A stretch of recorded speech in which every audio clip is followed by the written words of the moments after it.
I will only, very cursorily touch on one area of medical research that was beginning to acquire something like scientific rigor in the early decades of the 19th century. I will speak a little bit, about, as you will see, about anatomy and realism. So I will invoke anatomy as it had developed in the 19th century, and I will try to make some connections between that and the new form that was emerging in the middle of the 19th century, realism. But mainly the paper is on, a different branch of medicine, a branch that has something in common with what we are experiencing just now. It's the branch that is often called epidemiology, the study of epidemics. And I want to make two preliminary points before I get into the paper. I want to suggest to you that unlike, say, anatomy, or unlike even physiognomy, epidemiology until the 1880s, that is until the last decades of the 19th century, was what we can at best call a speculative science, because the absolute central figure that was going to give epidemiology its status as a science, the bacteria, hadn't yet been discovered. Epidemiology didn't have the scientific underpinning of bacteriology, and therefore much of scientific explanations about how diseases spread was actually speculative. Now that's very important. That's actually completely central to the lecture that I'm going to actually give.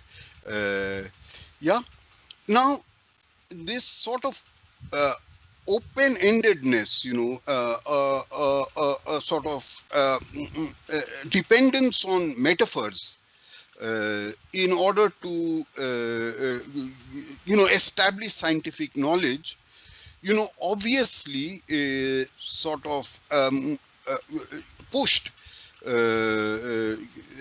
this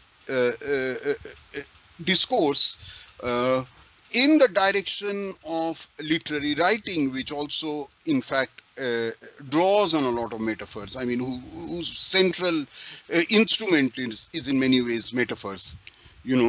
Now,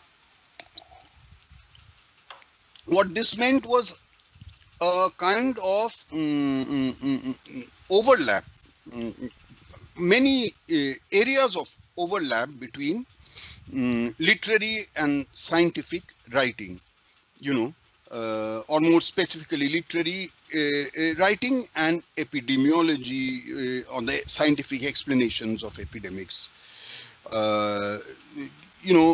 Sanitary committee reformers, sanitary reformers, doctors who are going out with sanitarians, would often draw on descriptions of slums, and especially the hygienic conditions inside a working class home.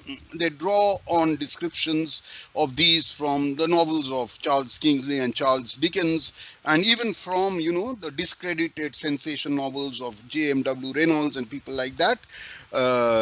Whereas, we know that that there is almost a subgenre within the 19th century English novel that you might call the sanitarian novel, whose whole orientation was to, further the sanitary cause.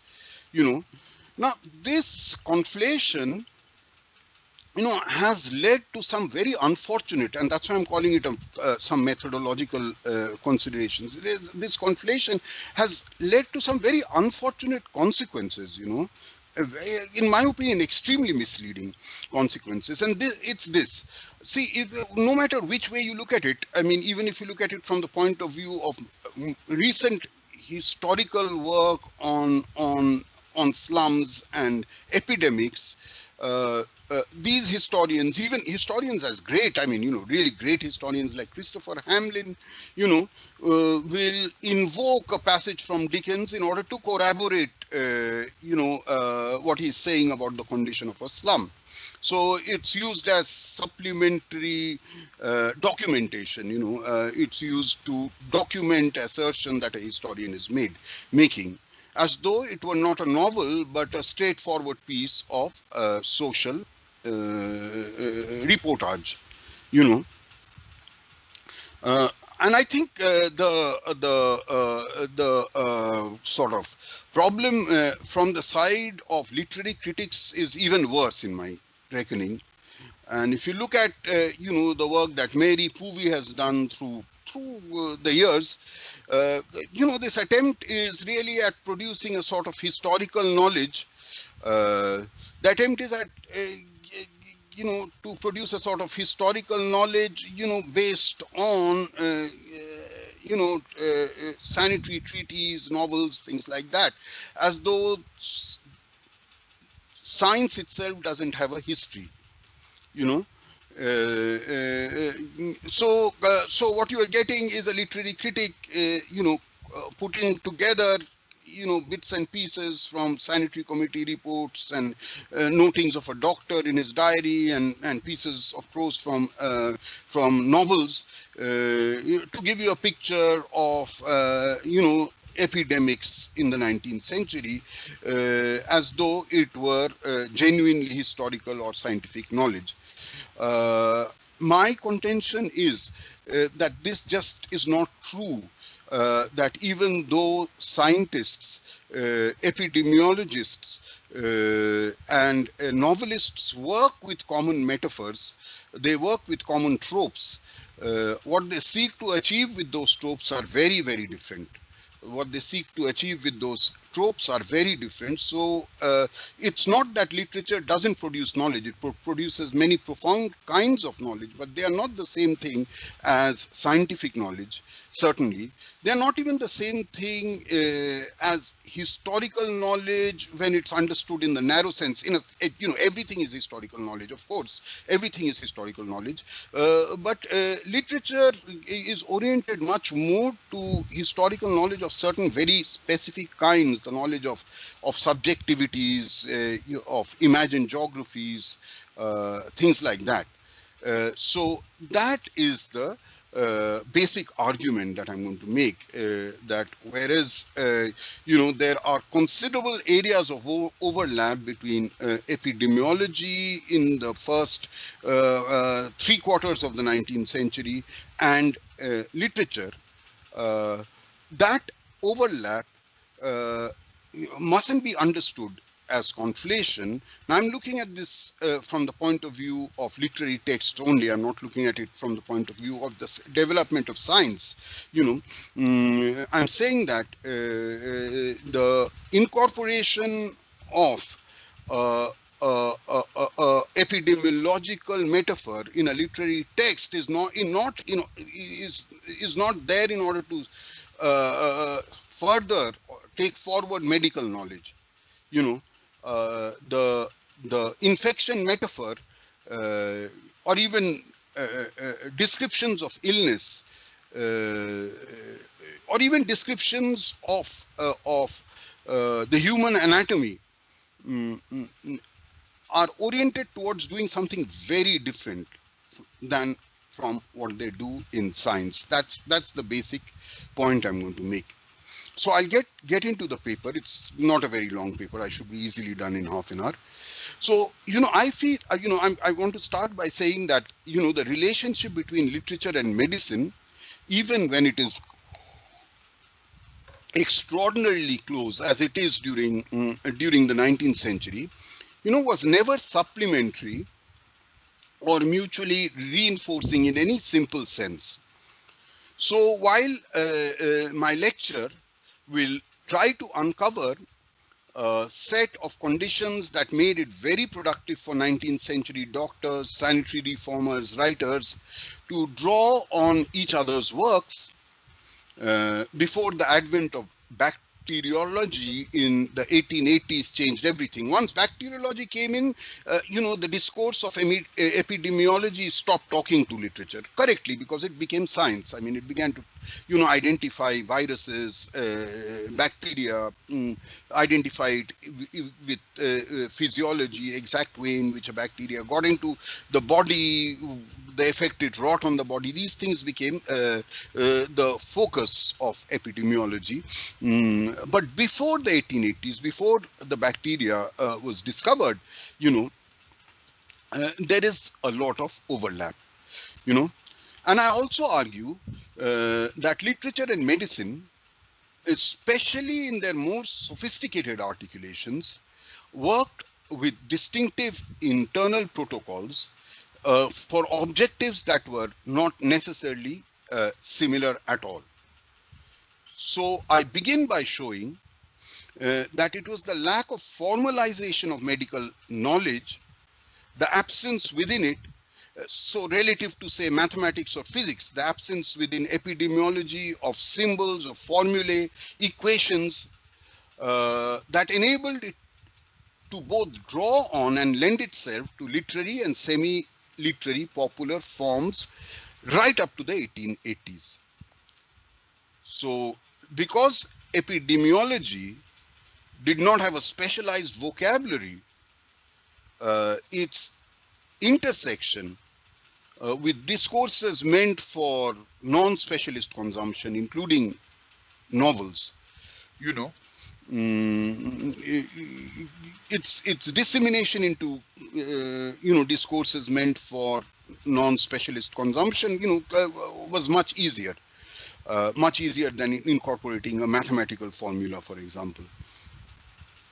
I will then focus on two passages from Balzac and George Eliot to dramatize the paradox on which this paper turns, that in the very process of invoking the doctor's dispassionate gaze as a mode of establishing clinical objectivity, the clinical objectivity of literary realism, these passages, in fact, separate rather than join together the domains of medicine and literature. So I'm going to look at two passages in Balzac and George Eliot to demonstrate how, the clinical realism of the anatomical sciences enters into the domain of the literary and then sort of undergoes an instant and completely startling transformation, So that's the second thing that I'm going to show. And finally, I'm going to focus on a great novel by Charles Dickens, Bleak House, to probe how a set of radical uncertainties within contemporary medical knowledge of infectious disease, became a generative force within the expressive economy of the Dickensian novel, enabling Dickens to stretch medical metaphors beyond the domain of medicine and to produce formal possibilities that would transform what the novel could do. So what I'm saying is, and when we get to Dickens, I'm going to show that it incorporates a set of medical metaphors, not in order to further medical knowledge, but to further the formal possibilities of the novel. So those are the three things I'm going to do in this lecture. Yeah, so let's start with the first. The thing is this: what Laura Otis has called the low epistemological profile of mid-19th century epidemiology is reflected in a letter that a Victorian physician wrote to a friend. And he's saying half apologetically, don't take our lack of rigor as a lack of our rootedness in science. That's what he's saying. He's saying I should be upset if you took what is called the vagueness of medicine as a reason to condemn or accept it. Upset with your judgment. Medicine is a science of relations, of analogy, of judgment, and of experience. It is not that it is not on that account less positive or less useful. Now, the vagueness to which the physician refers, uh, uh, was evident above all, in the huge investment that Victorian medicine made in what was called the miasmic theory of infectious disease, and in the consequent uncertainties that this caused in locating the precise vectors that carried infection from one person to another. And I'll talk a little bit about the miasmic theory in a while. So I'm going to turn later to the generative ways in which this ambiguity was to play out in a novel like Bleak House. What I want to argue just now is that in describing medicine as a science of relations, of analogy, the Victorian doctor was mobilizing for medicine a much larger domain than would be available to it if he had made the transition to what Michel Foucault would call a form of knowledge based on analysis, on precise identification, proof, and quantification. You know this, in that great book, The Order of Things, Foucault argues that sometime around the late 17th century, and he sort of attributes it to a single figure, Descartes, knowledge moves from, he says, knowledge that is produced by metaphors and analogies to knowledge that is produced by analysis, that is, by identification, proof, quantification. I'm saying that the epidemiological discourse hadn't moved to those elements that Foucault identifies with the scientific until the 1880s, until the bacteria is identified and it becomes the basic fundamental underpinning of epidemiology. Before that, a lot of epidemiological writing is, based on analogies and metaphors. Now, of course, one of the things about medicine, and we can see it right now, is that it did not completely sever its relationship with metaphors, even after it had made the transition into what in common parlance is called a hard science. It continued to draw, as Sanders, Gilman, and others have shown, on the historical pattern of images found within an aesthetic tradition. So, for example, AIDS would draw on, antediluvian images of the body disintegrating from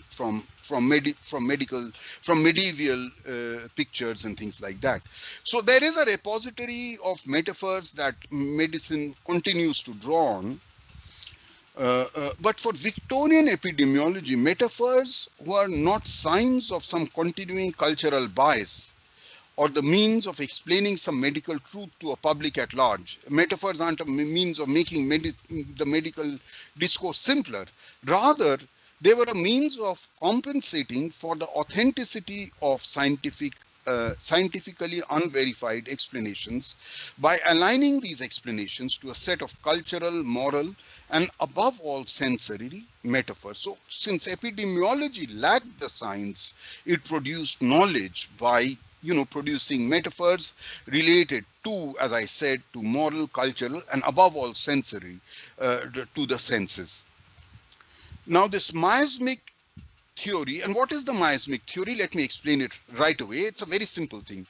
So what miasma means is that all disease is caused by vapors, that sort of pervade the atmosphere, that pervade the atmosphere, vapors emanating from corrupting surfaces, rotting vegetables, meat, rotting carcasses, rotting dead bodies, above all exposed human excreta. All this produces a certain pervasive vapor, a certain pervasive atmosphere, so that people who breathe that, live in constant risk of contracting disease. And of course, this is a speculative paradigm, scientifically unproven, in fact, shown to be, after epidemiology, shown to be scientifically unviable.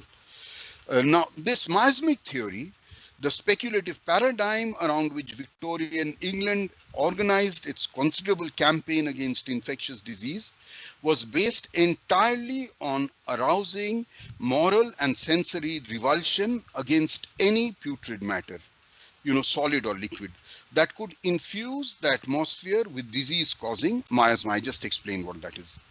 Clearly, therefore, Victorian epidemiology focused as much on dramatizing horrendous sights and smells of slums and on extolling the virtues of cleanliness as on fever statistics and medical mapping.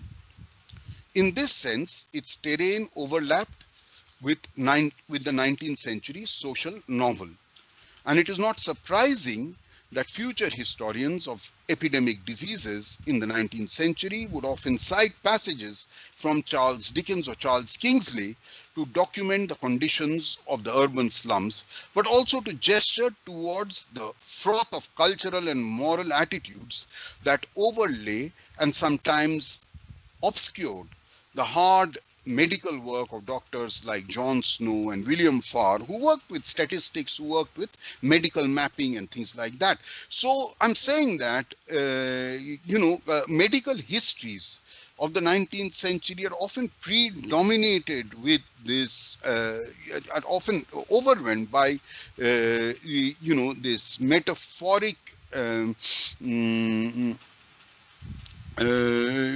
explanation of disease at the cost of the hard scientific work that's going on in the statistics of William Farr, or the medical mapping that led finally to the identification of the source of cholera to one single well, the medical mapping pioneered by a doctor like John Snow.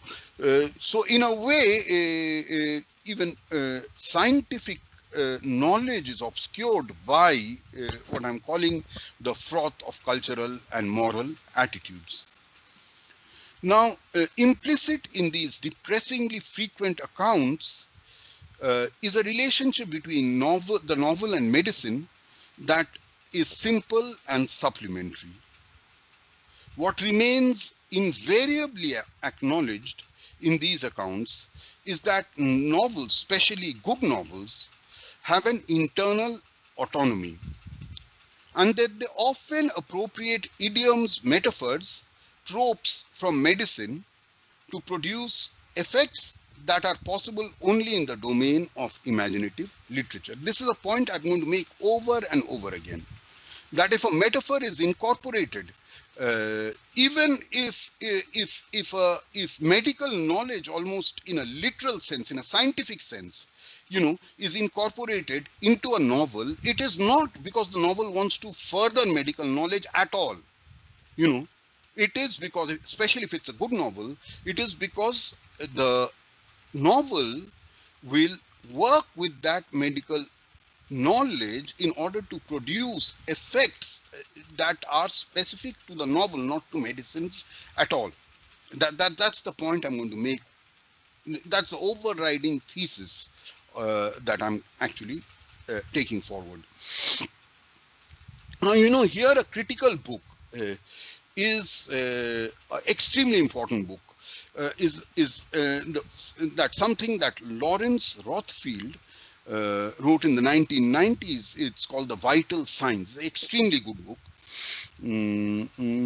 And there Rothfield makes an influential and for that time, a new explanation. This is the period where there's a lot of very, very important work going on about realism. I mean, this is where Michael McKeon writes his big book, Kathy Gallagher writes a big book, and I would say Rothfield's work is part of that massive explosion of really good work on that seeks to explain what it is that produces, this new form of novel writing in the middle of the 19th century that we call realism.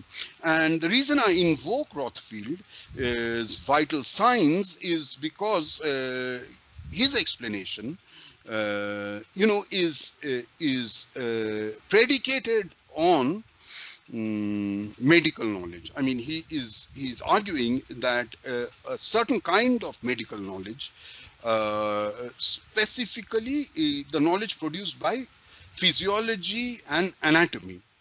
The knowledge produced by physiology and anatomy is what, in fact, becomes provides the underpinnings of literary realism. It is from the kind of knowledge that medicine produces, especially anatomy and physiology, that novelists begin to discover, and work with a form that will come down to us as realism. Yeah. Now here's what he says.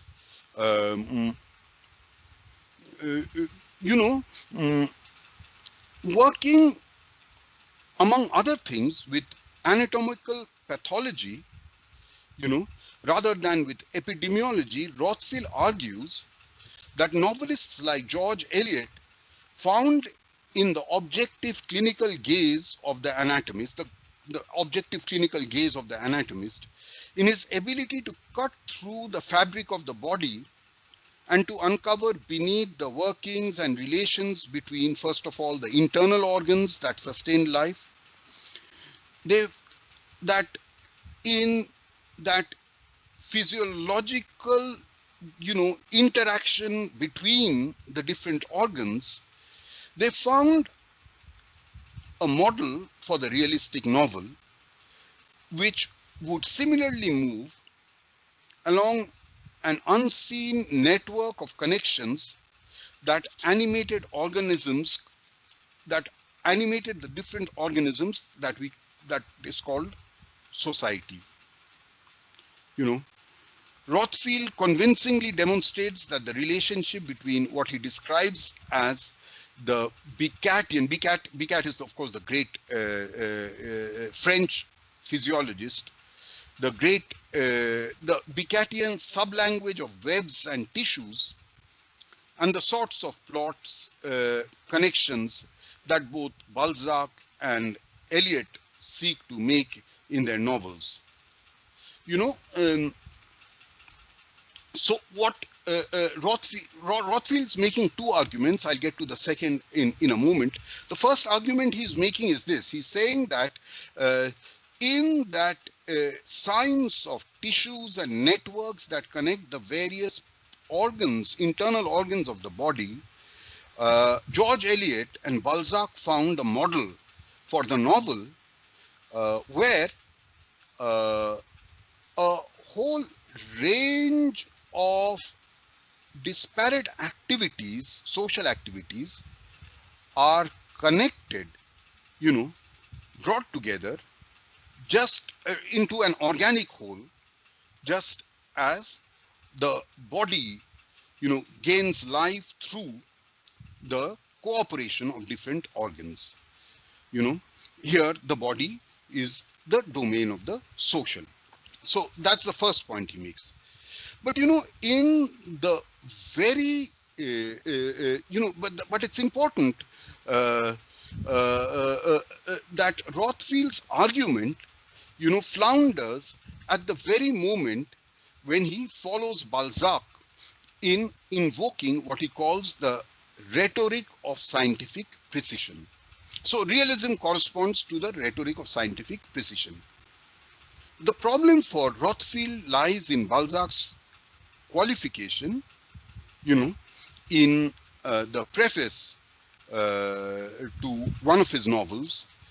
The qualification he makes on the critical word, if you are thinking of rhetoric of scientific precision that underlies both realism and anatomical physiology, the word Balzac becomes very concerned with, even anxious with, is the word exactitude. So here's what he says. He says, it's true, like the doctors, I'm trying to write a novel that, that guarantees exactitude, that guarantees exactitude, like the rhetoric of scientific precision. And yet, but what does exactitude mean? He asks. He says, this is Balzac, I'm quoting him. He says, the word exactitude requires an explanation. The author did not thereby mean to incur, that is, the author is himself. The author did not thereby mean to incur the obligation of giving the facts one by one, dryly, and in such a way as to show how far one could make a story, and this is very important, resemble a skeleton whose bones have been painstakingly numbered. So what he's drawing on a metaphor from an anatomy lesson. The lesson is the teacher who is teaching students about the various bones that constitute the skeleton. So there is already a technical precision, the language of scientific precision that has come into it. Every bone is numbered. Every bone is numbered. Its function and its name is explained. But he says that is not going to make a story. That's the point that Balzac is making. He says that, I can't make a story that resembles a skeleton whose bones have been painstakingly numbered. He's not discrediting science. He's saying, he is sort of acknowledging the painstaking numbering of the bones and the knowledge that this leads to. But the work of the novelist is not the same. I mean, if he were to do what the scientist is doing, he would condemn himself to endless repetition, because anatomically, the bones of the skeleton can only be arranged in one way.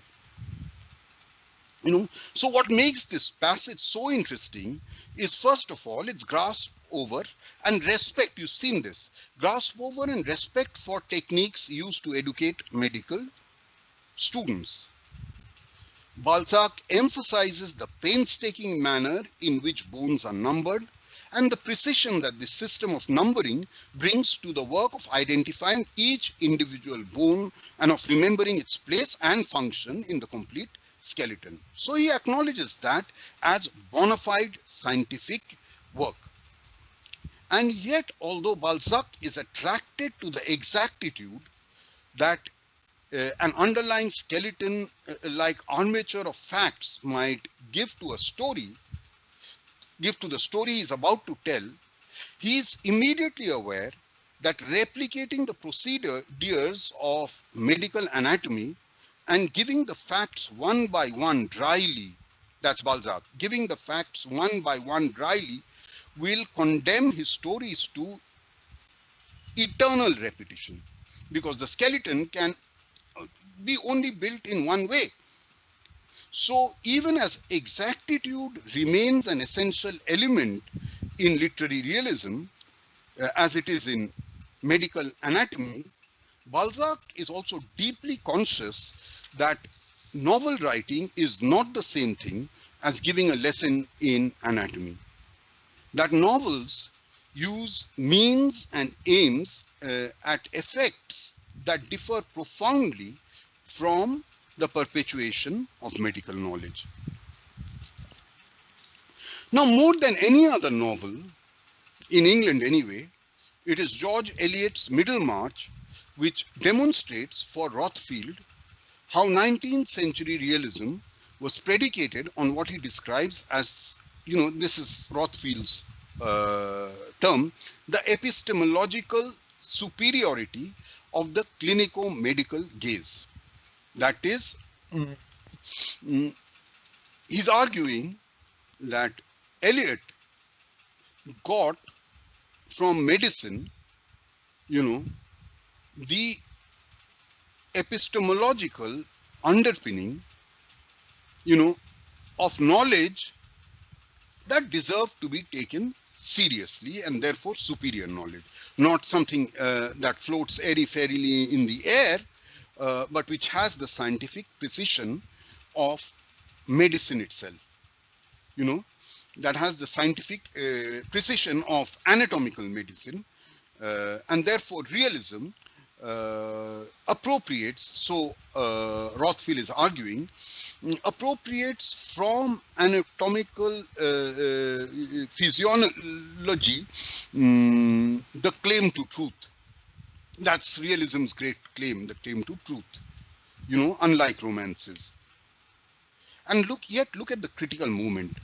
It's a moment that Rothfield himself actually invokes. I haven't done it, it's he who does it. The critical moment invoked by Rothfield himself when the work of the realist novel intersects with the discourse of medical anatomy demonstrates, in fact, in that critical moment that Rothfield himself invokes, where the work, where the discourse of medical anatomy intersects, energizes the work of the realist novel, that moment demonstrates even more dramatically than the passage from Balzac. What it demonstrates is the incommensurability between the literary and the medical. That is the precise moment where actually the literary and the medical depart. Yeah, what is that moment? That's a very extremely important moment in Middlemarch. Extremely important moment in Middlemarch. It's the moment when actually Lydgate, the doctor, decides to become a doctor. It's the moment where he finds his vocation. Yeah. So it's almost an accident. What happens is he's a child. He's just a boy, and he's stranded in a relative's house getting bored, and he gets onto a stool and pulls a book down and randomly opens it, and the first thing he sees is it's an encyclopedia, and it's a description of a heart. The heart. I mean, the anatomical thing called the heart. The first page he opened was under the head anatomy, and the first passage that drew his eyes was on the valves of the heart. He was not much acquainted with valves of any sort, but he knew valves were folding doors, and through this crevice came a sudden light, startling him with his first vivid notion of finely adjusted mechanism in the human frame. He thought no more of representing to himself how this blood circulated. He thought no more of representing to himself how this blood circulated than how paper served instead of gold. But the moment of vocation had come, and before he got down from the chair, the world had been made new for him by a presentiment of endless process, filling up vast spaces blanked out from his side by the wordy ignorance which he had supposed to be knowledge. Now this is very, very important. It's incredibly interesting. See, there can be no doubt that this passage celebrates what Rothfield calls the epistemological shift, when wordy ignorance, he uses that word, wordy ignorance masquerading as knowledge, gives way to a medical and more generally scientific explanation of how things really work. That is the moment of discovery. The heart has been overlaid with all kinds of connotations and words, which George Eliot in a brilliant phrase calls wordy ignorance. But the valve, produces an explanation how it really works. So that's fine. I mean, that is surely an epistemological shift, though not necessarily epistemological superiority at all, and that's the biggest mistake that that Rothfield makes. Though not necessarily an epistemological superiority, certainly epistemological shift. Yeah, and because if you look at it, if you go a little, if you work a little more with this passage, you'll be startled by something that this passage does, because and yet the blood that should have passed through the valves of the heart that Lydgate discovers, this is the astonishing thing, totally astonishing, mutates astonishingly in George Eliot's account. It mutates to light. What the valve lets in is light, not blood at all, Indeed, I'd say that this passage draws attention to a second valve, a metaphoric valve, beyond the one that Lydgate encounters.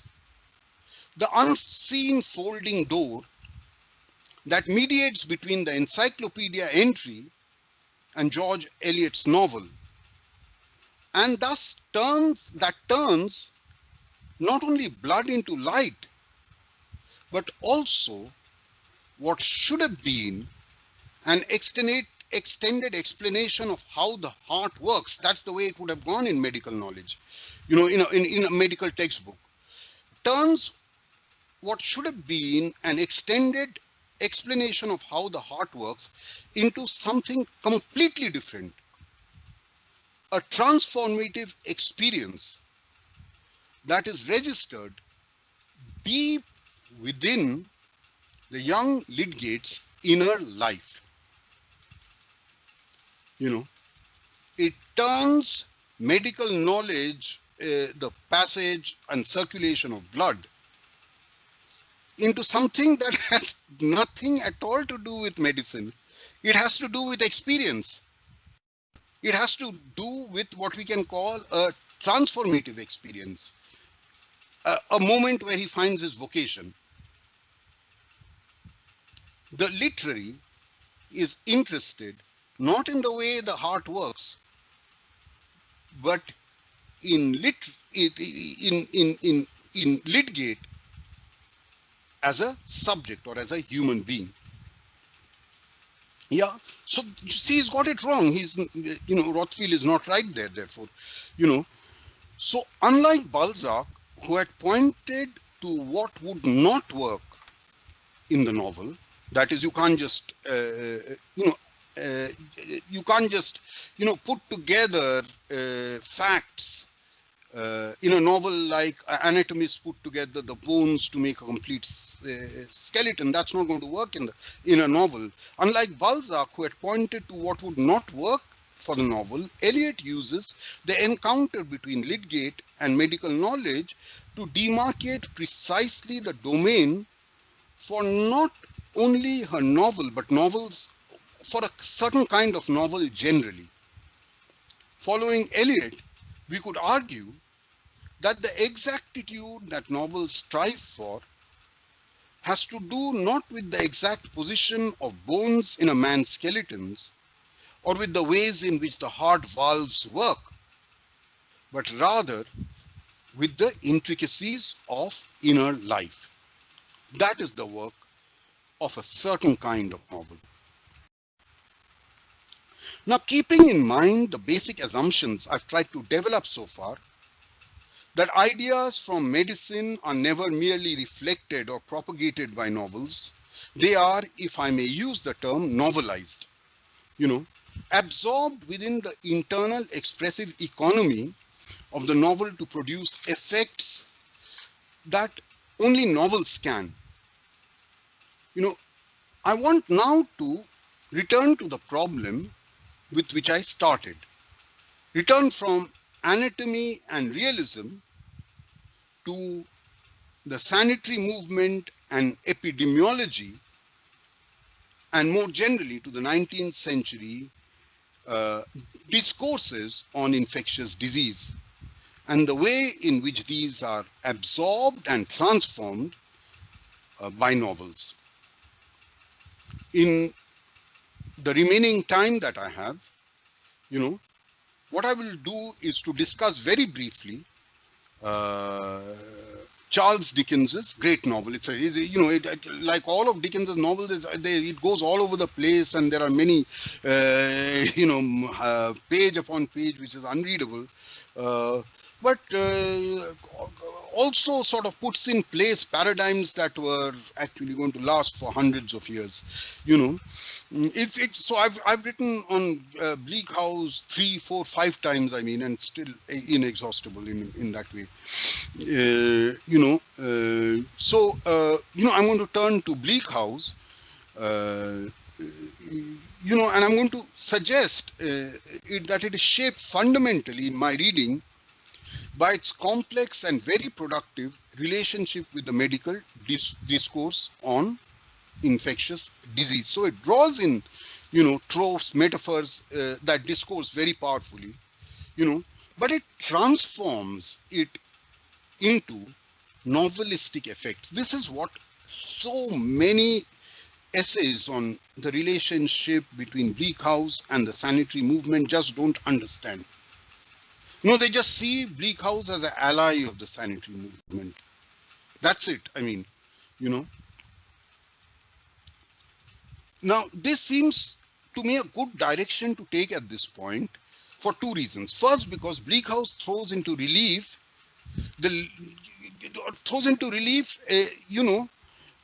or even better, represents a kind of novel that is different from the ones we have been discussing so far.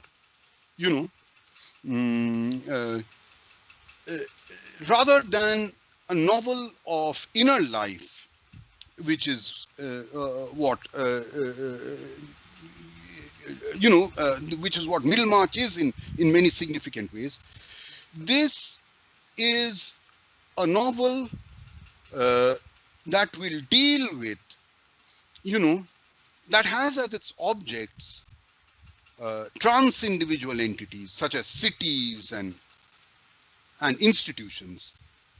So by moving from Middlemarch to Bleak House, one thing that we can actually track are the range of novels or novel forms, that 19th century England comes up with. Not just the novel of inner life, but novels that have as their great objects, trans-individual entities like the city, like institutions, and so on. So that's the first reason why it's a good thing, why it seems to me interesting to move from Middlemarch to Bleak House. But second, because Bleak House simulates a line of thinking about the relationship between literature and medicine that I have not discussed so far. That it is the very ambiguities of epidemiological theory that often prove to be the most productive sources of energy for a novel. Here I'm making this point, I'm making I'd even say unlike Rothfield, it's not so much the development of medicine, but the lack of development in medicine that lends itself to novels. And that's the point I'm making, that it is the ambiguities, the gaps, the dark areas, the lack of scientific knowledge in the epidemiological discourse of the 19th century that made it so interesting, so productive even for the novel. Now, several historians have demonstrated the vagueness that lay at the heart of the 19th century theory of infectious disease. I spoke to you about the miasmic theory of disease, and no one doubted that. That the sources of all disease was putrefying matter, rotting vegetables, animal carcasses, human corpses, incompletely buried in overstuffed city graveyards, and above all, of course, uncleared human excreta. Putrefaction produced the notorious disease-causing miasma in Victorian London, but it could also present itself as pestilential slime that overlay unpaved slums and clung to the walls of gates of city graveyards. All these things are pervasive in Bleak House. You have them all: bad smells, slums, graveyards that are filthy. The miasmic theory of disease is a very powerful element in the landscape of Bleak House. Miasma is a very powerful element in the landscape of Bleak House. What Victorians, sanitarians, and many highly respected doctors resisted, and this is quite important actually, resisted was the research that finally proved scientifically that it was a specific bacteria rather than some general lack of hygiene or cleanliness that caused diseases like cholera to spread. Now, this is quite important. You know, what happened is that there was so much of an investment in the miasmic theory of disease. Investment at many levels. First of all, investment at a real economic level, infrastructural level. That is, you know, the sanitary reformers, Chadwick and his followers, have invested a huge amount in clearing the drains, breaking up slums, you know, paving the streets. You know, there's a lot of capital involved in there. You know, there is also and this is very important, a moral investment in the miasmic theory of disease, because you know, the whole moral orientation of the miasmic theory of disease is that the dirty, the unhygienic, those who do not practice cleanliness are the real sources of disease. So we know, for example, that the great Florence Nightingale, you know, fiercely resisted bacteriological research because it would take away the emphasis on cleanliness. So there is this huge amount of economic, infrastructural, scientific to some extent, and moral investment in bacteria, in the miasmic theory of disease that makes it completely resistant to the work of actual science, bacteriology. And yet, and this is the point I want to make, and yet it's not as if the 19th century did not know of the existence of bacteria. What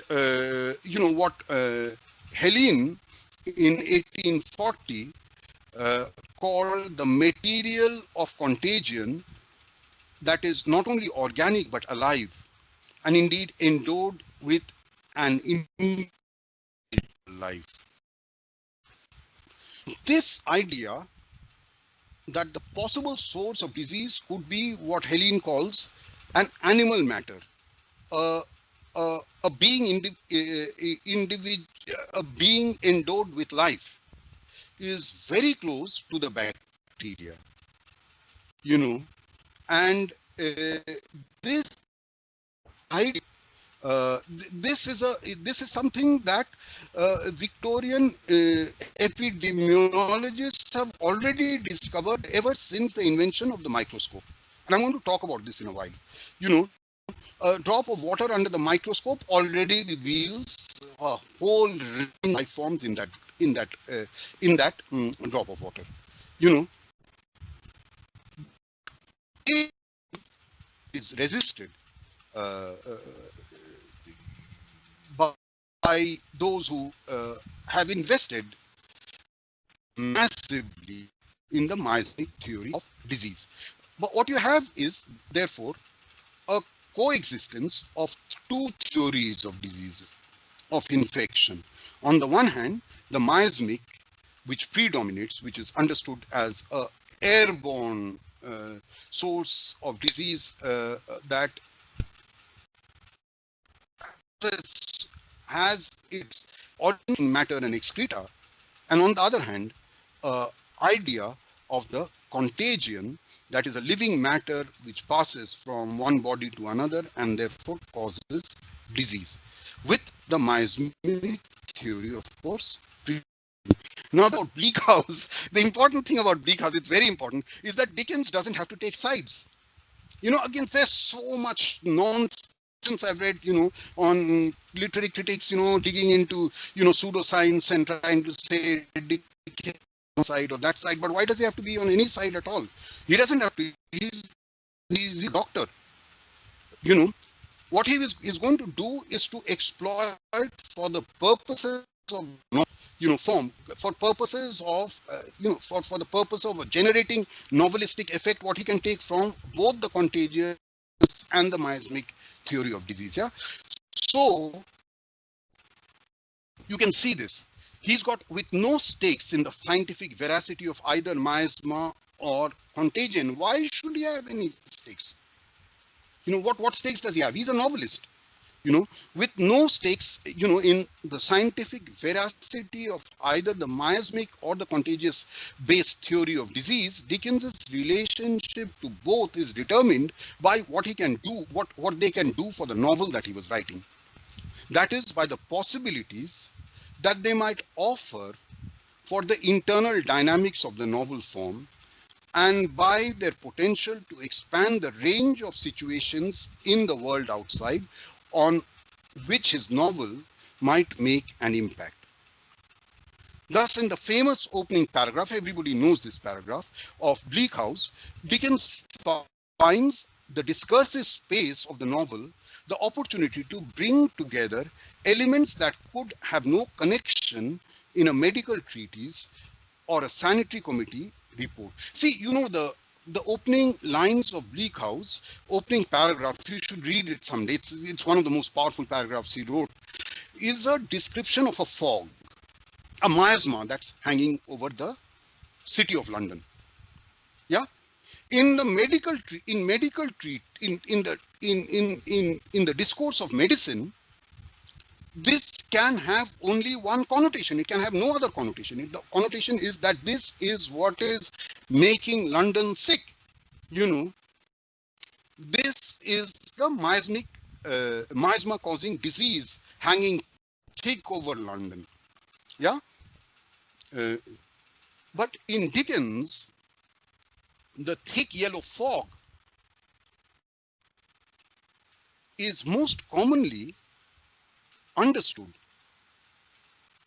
to denote the obfuscations, the obscuring effects of an unreformed court of law, the court of chancery. The fog here, what he can include in the metaphor of the fog, what he can take into the metaphor of fog, is not only its disease-bearing connotation, but also the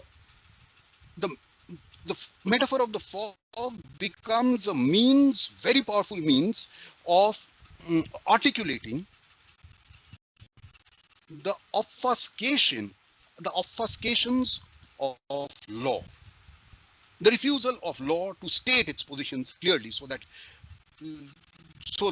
petitioner after petitioner is trapped into its unending processes. This type of metaphoric valence does not in any way shut off the possibility of loading the fog with more metaphoric connotations.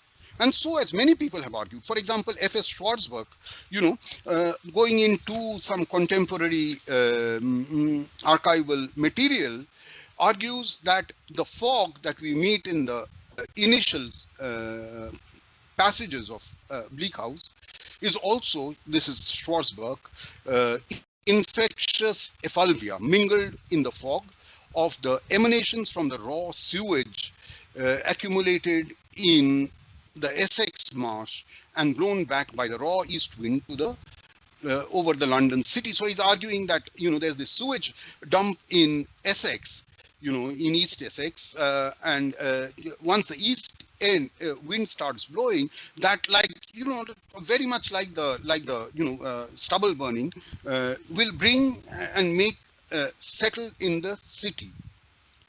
So the concentration of sewage contaminated fog around the High Court of Chancery thus draws this institution. See, what's happening is not only does that, now listen to this, it's an astonishing thing that's happening. See, the thing is, the fog is not only drawing in two things. On the one hand, disease, on the other hand, the obfuscations of the law, but it is transferring. It's by an astonishing act that can only be achieved in the literary. It can't be achieved anywhere else, because these transferences cannot be achieved in any other discourse. What it does is to transfer the connotants of disease, to the workings of the law. So the concentration of sewage, contaminated fog around the High Court of Chancery, draws this institution into the landscape of disease, enabling Dickens to add the connotations of obfuscation and delay that we have already noted, a second set of ideas around which he might develop the criticism of the law of equity. Now, what Pamela Gilbert has described as the fungibility of metaphors, the capacity metaphors have of exchanging connotations. The fungibility of metaphors in relation to disease was not, of course, confined to novel writing. It was rampant in all forms of 19th century England, deployed freely by both establishment and anti-establishment publicists. It makes little sense for me to argue here for or against metaphors that equated reading with low penny dreadfuls,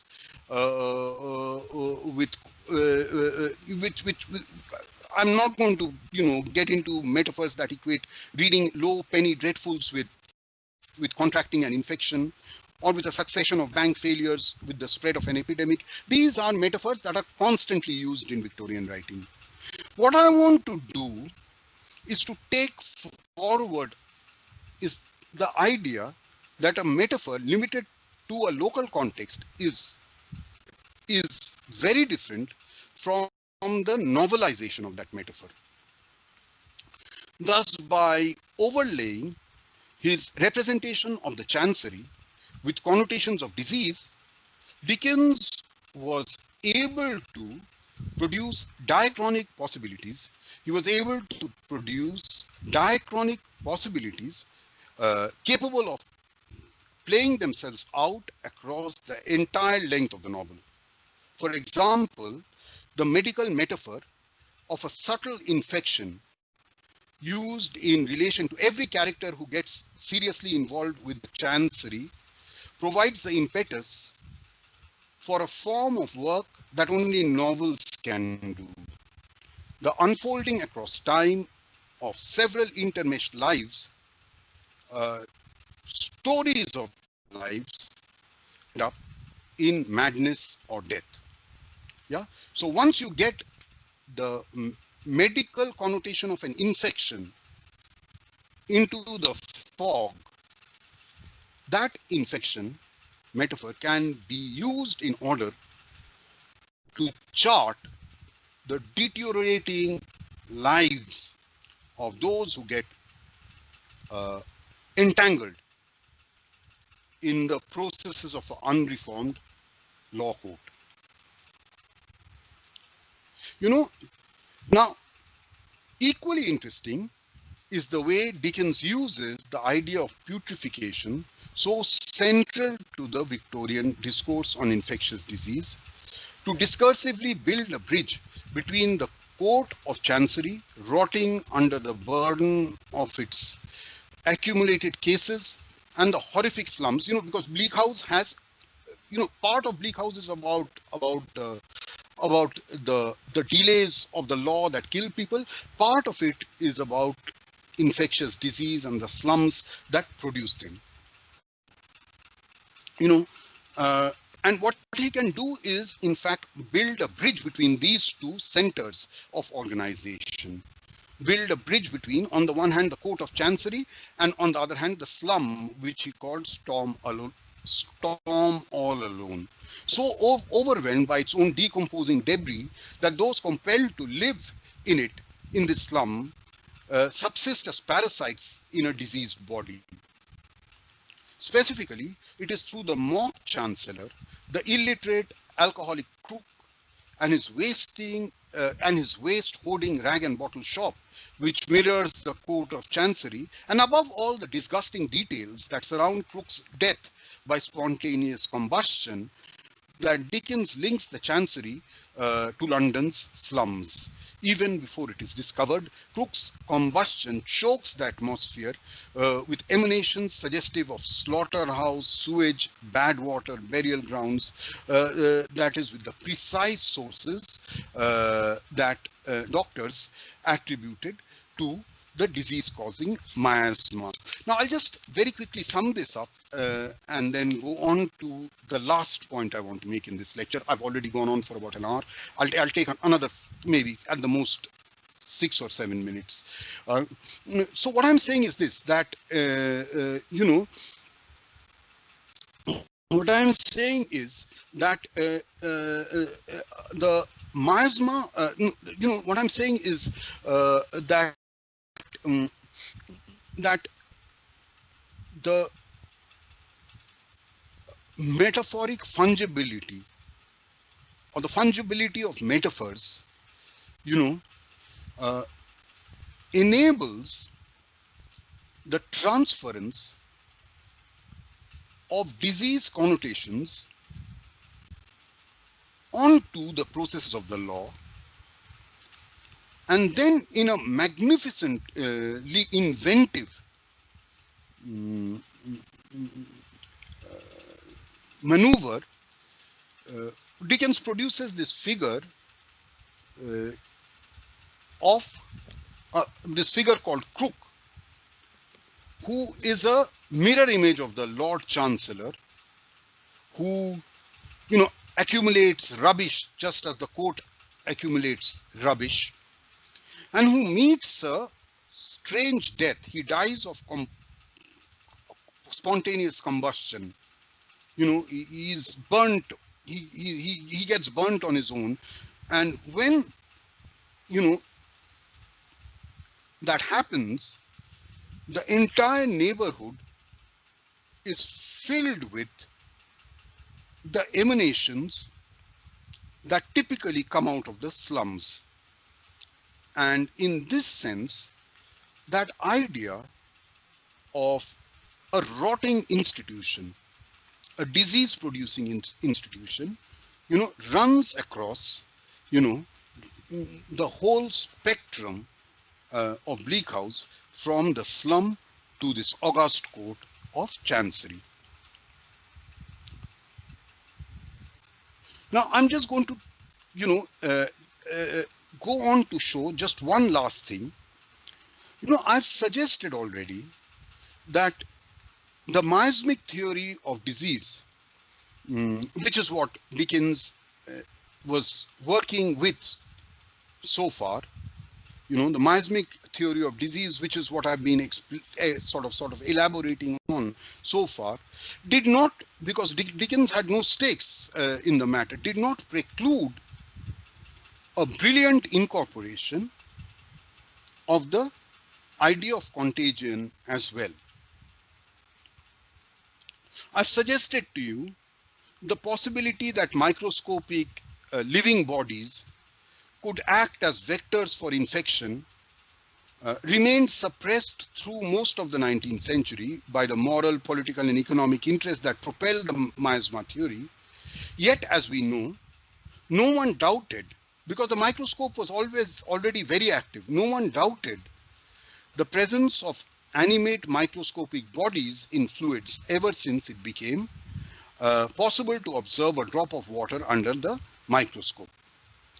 under the circumstances, it is not at all surprising to encounter, so this idea of the microscopic parasite actually is fully active in popular culture. It is fully active in popular culture, the idea of the microbe.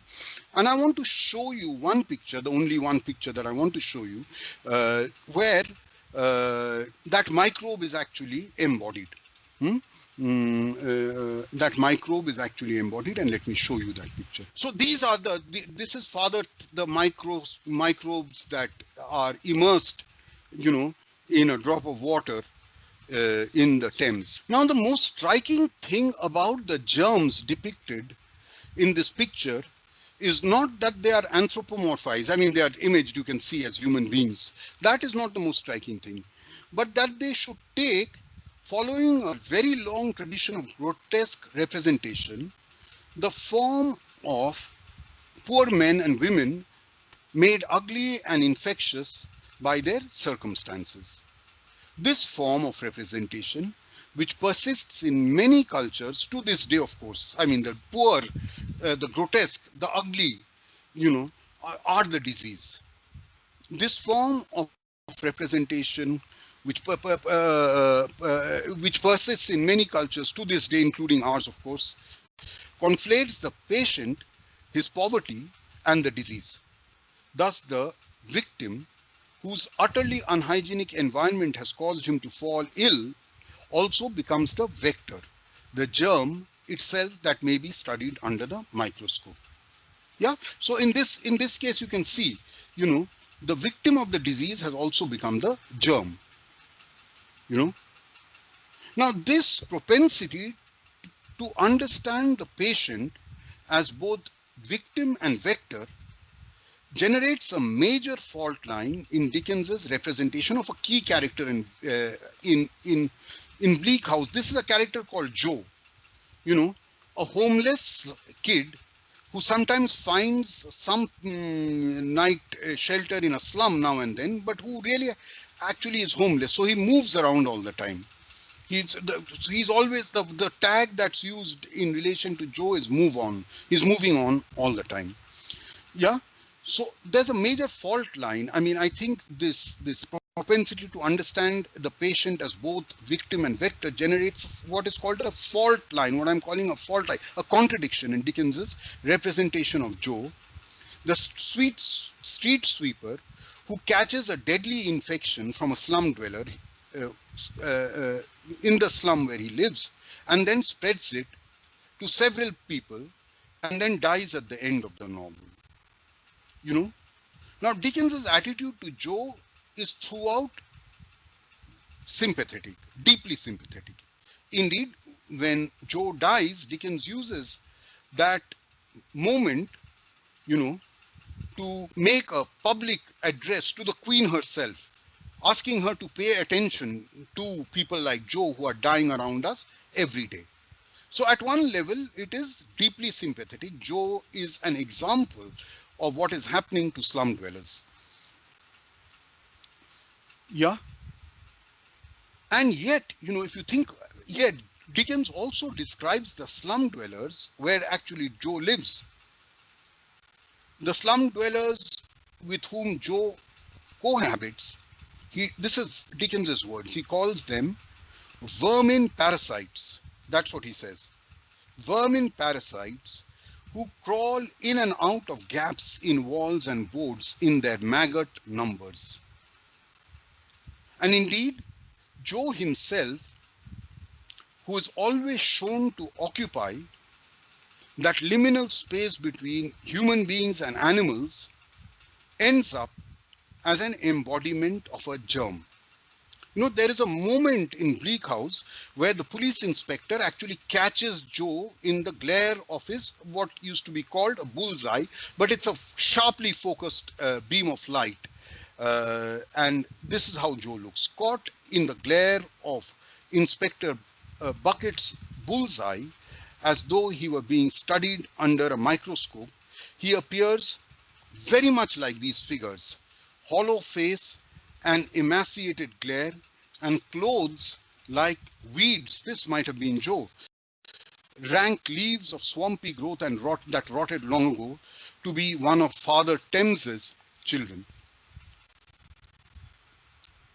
I will not go here into the politics of this split representation of Joe, since my focus is on the ways in which the figure who embodies at one level the vector in the contagious idea of disease affects the internal expressive dynamics of a novel like Bleak House. I'm not going into the politics, I'm going into the internal aesthetics. What does a figure like this do to the novel?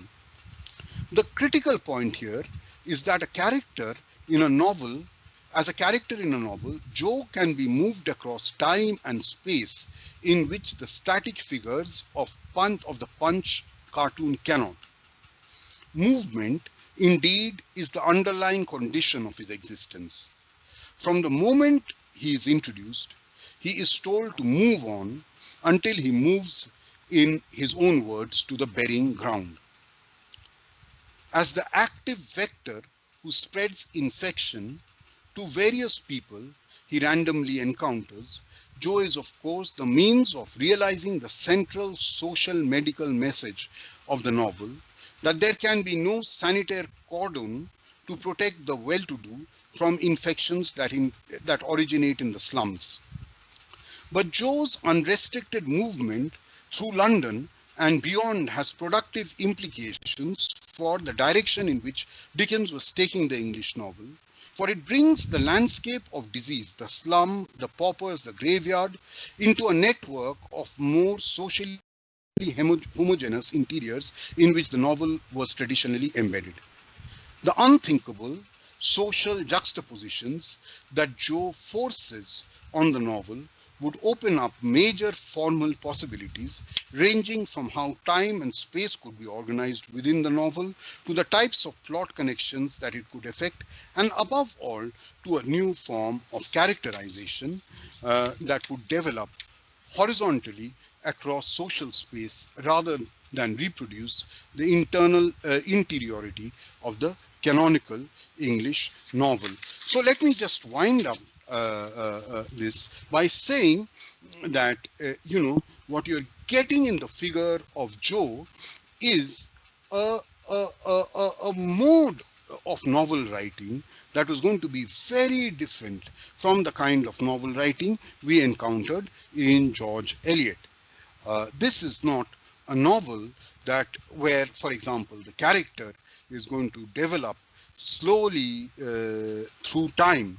Rather, it's a type of character that has to be fabricated in ways that enables it to move across space. So in a way, this is the beginning of urban modernity. What I want to say then is the contagious idea of disease, the idea of contagion, is not in itself important to a novel like Bleak House. It is important because it becomes the means of breaking what we may describe as, or what was to become, the great tradition of the English novel from Jane Austen to Henry James. Yeah, it's the contagion, the novelistic deployment of the contagion that breaks up the homogeneity, the middle class character of the novel by bringing in the slums and disease into the domain of the middle class and producing many effects as a result. I'll leave it there. Thank you very much for listening. I went on much longer than I had intended, but I'm extremely grateful for your attention. Thank you. I've finished. Thank you very much, sir. Now we will be taking the questions. So if any of the participants have any questions, please type them in the chat box. Okay. Sir, I will read out the questions from here and you can answer them. Thank you. So there is a question by Malvika. She is saying, Sir, could you speak about the depiction of illness in Fyodor Dostoevsky's novels? My reading of his major novels indicates that his take on illnesses is very different from the likes of Flaubert, whose depiction of illness is rather aesthetic, and Tolstoy, who in his War and Peace depicts illness as an outcome of the socio-political context of war. As opposed to such proverbial depictions, Dostoevsky's major characters are often deemed ill and instead of being passive and infirm are in constant tussle with the society. So could it be argued that Dostoevsky's depiction of illness adds another layer to the polyphony in his novels? Yes, I mean, sure. I mean, it's a huge question. But it's a completely, see, I'll do it because I've spoken for so long. I'll sort of answer this briefly. See, Malvika, that's an excellent question. It's completely true that illness is a absolutely central figure in a central thing in Dostoevsky. So there are, I mean, if you just think of two novels, Crime and Punishment and The Idiot, both novels are predicated on very specific kinds of illness. So The Idiot is predicated on Prince Mishkin suffering from epilepsy, and Crime and Punishment, Raskolnikov is actually has a fever right through the novel, right through the novel. Now, if you want to invoke a very important writer on Dostoevsky, Mikhail Bakhtin, for whom Dostoevsky's whole aesthetic is based on what he describes as the threshold situation, a situation where something unthinkable is about to happen, a situation where the bounds of normality is about to be crossed. One of the things that propel these protagonists beyond the threshold, beyond the boundary of the normal, is illness. So illness is completely consistent with Dostoevsky's interest in breaking the threshold of normality. Yeah, so I'll leave it there. I'm not going to Flaubert and Tolstoy. Those are very, very important things, but it'll take me too long to get into all those. Thank you, sir. The next question is from Ashima. She says, doesn't literature focus more on the social than the science in the face of an outbreak of a disease? The Durrell family in My Family and other animals are able to escape when there is an epidemic in town because they can afford to. The AIDS epidemic of 1980 saw an entire section of population labeled as harmful. Only in hindsight we are able to decipher the bigger picture and concrete facts. Yes. So there are two questions there. I haven't read that novel by Darrell, I'm very sorry, but there are two questions there which I'll try to answer. The first is, does disease in literature focus on the social? That is certainly what I'm interested in. But as we saw in George Eliot, or if you think of hysteria, the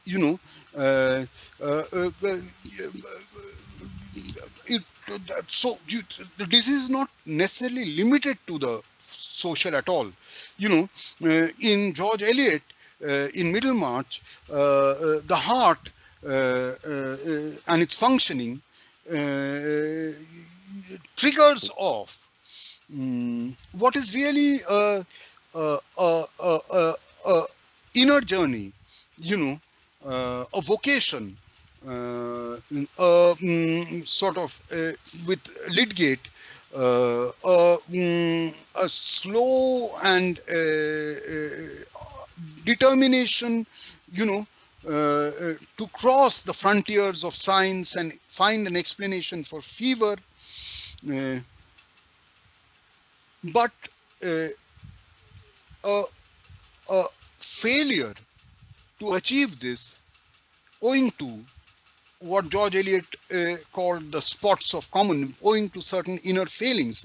So medicine in this case, you know, big, provokes a study in interiority, you know, not a study necessarily or only of the domain of the social, you know, whereas as I've tried to show with Dickens, the idea of disease provokes, you know, disease becomes a means, you know, of entering into the bad functioning of the high court, of slums, of infectious disease, of large populations whose lives have been neglected, you know. So my answer is that in literature, disease is not limited at all to the social. It's in fact the metaphor of or any trope from disease can actually be used in any way that a novelist wants. That's the point I've been making. You know, there is that imaginative freedom that novelists have, that are not bound by, you know, the laws of science. So that's the first thing. You know, about diseases and populations, of course, you know, it is probably, and I won't go into it in any great detail because, you know, I've spoken a lot. You know, it is what, you know, it has what, this propensity that you even see in this picture, the slum dweller as a germ, and therefore the next step is something that has to be exterminated.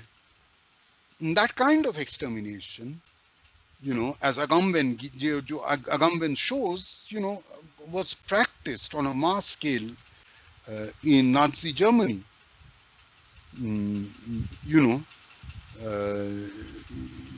know, one of the strongest justifications for not only discrediting or degrading populations, but of exterminating populations is that they are disease, that they are disease bearing bacteria. So that's one of the dark, gloomy under toes of human history.